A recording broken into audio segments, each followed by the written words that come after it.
Hello everyone, in this video I would like to cover problem 43 for precalculus.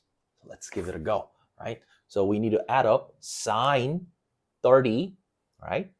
Plus, I think I need to add it up by sine 45 and sine 60. So sine 45, and I'm adding up with sine 60.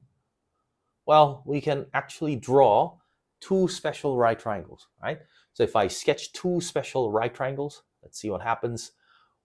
The angles are going to be very special. Well, that becomes 30, and this becomes 60.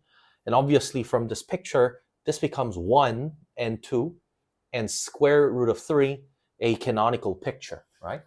Doesn't have to be something other than 1 and 2 and rad 3. It can be something other than like 2, 4, and 2 rad 3, but we're just going to use this canonical picture.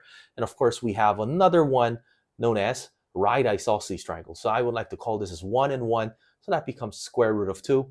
So that becomes 45. And that also becomes 45. Just try to mark it differently. All right, so sine 30, what do we have?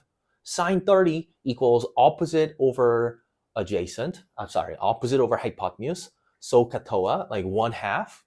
And what about sine 45? Sine 45 equals 1 over square root of 2. But I just want to simplify with this common denominator. I would like to call it as 2 with rad 2 on the numerator. And of course, I can add it up with sine 60. Now, sine 60, that becomes 60.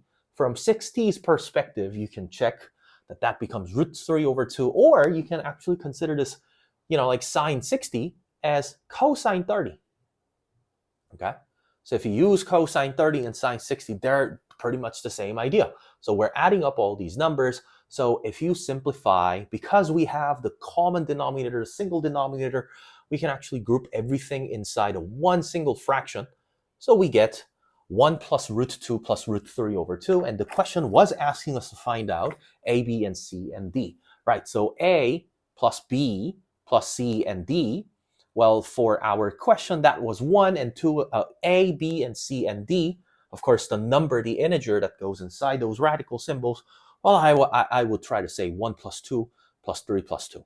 All right, so what do we have? This becomes 3 plus 5. So the answer that we have equals 8, and that shall be the answer.